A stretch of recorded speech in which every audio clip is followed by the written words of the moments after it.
two. Yes! Yes! Yes! Luke Kennard. Luke Kennard wins it for the Lakers!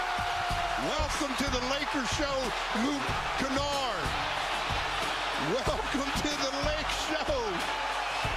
Do you believe in magic? Luke Kennard sure does, as we say hello and welcome to Access Sportsnet Lakers, brought to you by your Toyota dealers. We make it easy. Allie Clifton alongside Derek Fisher, Robert Ory, Mike Trudell, handling the fun happening in Orlando right now.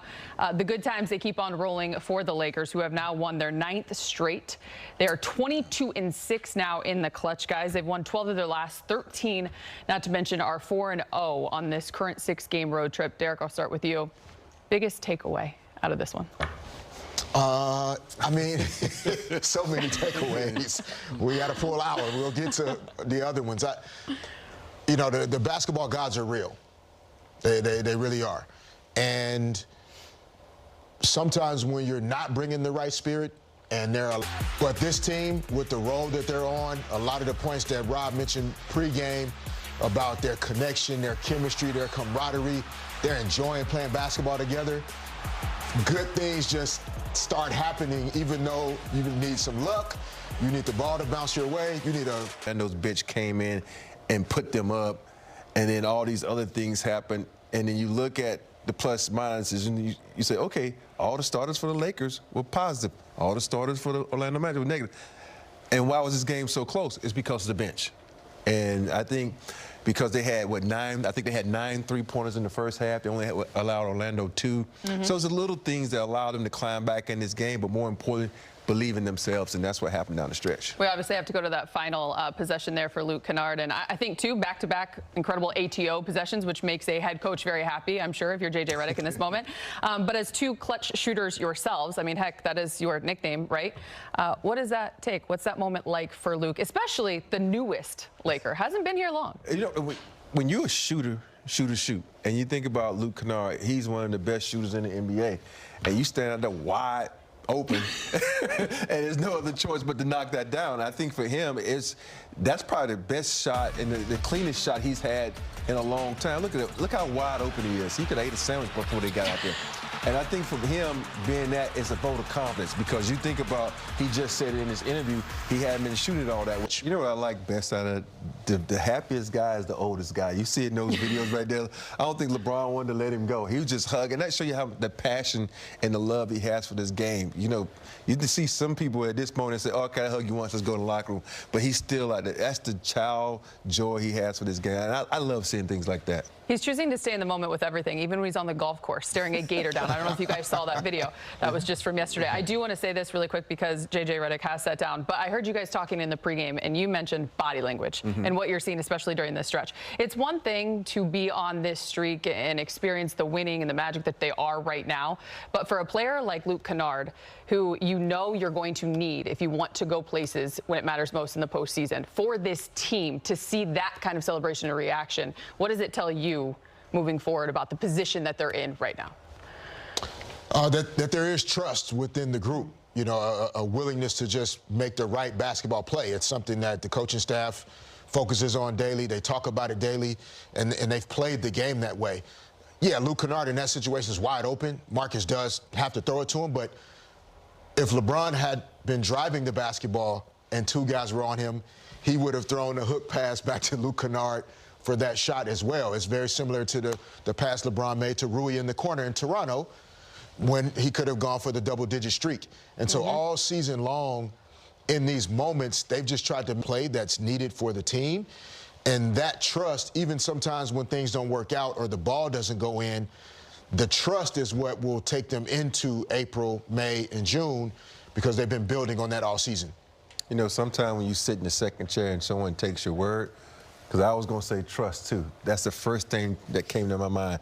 The trust that they have in one another, the belief that they're going to make the shot. So I can't say anymore because he took what I was going to say. You got to trust everybody on your team. If you don't trust them, it shows. And because you think about, I'm going to take, and I see you open, Allie, I can feel the distrust if I don't kick it to you. But if I kick it to you and you miss it or make it, and I still like, that's the trust that they have. And I think that's what the Lakers have now, that trust. You know why you guys are so aligned? Because I asked a question about winning. And how many rings do you have between the two of you? 12. Rob got 7. You just get it. Thanks for doing the math. Rob's got 7. Sure, Rob got 7. He reminds us a lot. No, We're going to head back to Atlanta. James. Orlando, it's time. Look at our matchup preview presented by DraftKings. The closest matchup in today's games, Michigan State favored by 5 and a hook against Louisville in a 3-6 matchup. Texas and Gonzaga, we talked about them. Some believe Texas has the best chances among the double-digit seeds to advance. And then Vanderbilt and Nebraska. Nebraska's off the schneid. The Cornhuskers have a victory in the NCAA tournament. And now, Seth, they have to take on that Commodore team in a 4-5 matchup in the South. Fred Hoiberg's done an incredible job. 51% of their shots come from the three-point line. They assist on 65% of their shots. This is right in transition and flow. They play 5 out, so the court is always spread. You're going to see a screen right here. And Sanford, an elite three-point shooter, 40% three-point shooter. He's going to back cut. When they get into this play, they're going to create an action. They run their offense a lot right through Rick Mast right here. But they're going to run a little screener action right here to try to get Sanford open up for this down screen. Right? They take that away. Now Mast, because 6'10", he can take the bigs, pull them away from the basket. You see how spread the floor is? Mast has the ability now to attack a matchup. Do a great job of hunting matchups. He gets into the middle lane and makes a play. Once again, right out of flow. They're getting into this offense. This is Mast right here. He's going to be the hub of their offense. As this play continues on, the ball gets kicked out. He's going to get into a little two-man game. Look at the spacing right here. They have terrific spacing. They fill the corners. That's a big-time three-point shooter. That's Sam Hoiberg, Fred Hoiberg's son right there on the other side. They open up the middle of the floor. That's just a two-man game, middle of the floor. Because Hoiberg lifted here, up, there's Rick Mast on the roll. Boom, easy scoring opportunity. And then just again, they've got a great three-point shooter. So they're just going to set a little bump on the baseline. A little double stagger. Bryce Sanford comes off of that stagger, shot ready against Iowa. Boom, jumps up and knocks down that 3. Knock down threes, spread the floor, play with great spacing, share the basketball. Nebraska is hard to prepare for because they are so skilled. And at least that mental hurdle is now over. Jay, how are you looking at this game?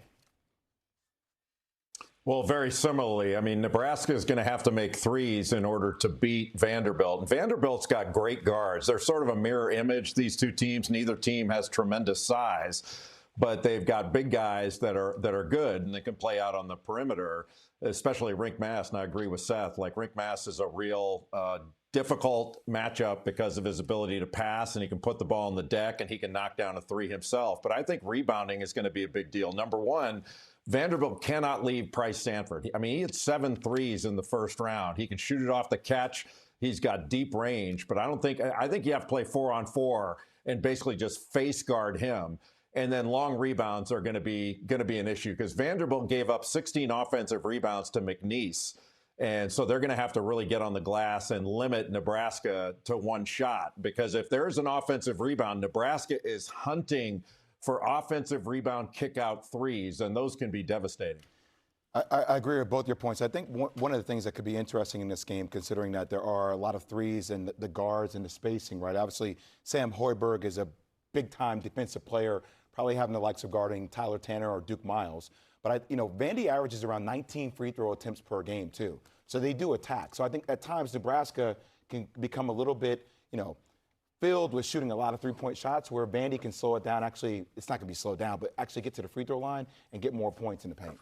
I'm actually heartened and moved by how often you and Billis are agreeing with a lot this show. I think it's a kinder, gentler Billis. It's the quintessential absence makes the heart grow fonder. Yes, it does. A little separation right here. And this is so sweet between you two. Isn't it nice? It's a budding bromance. It feels like a love quality kind of show now. I think so too.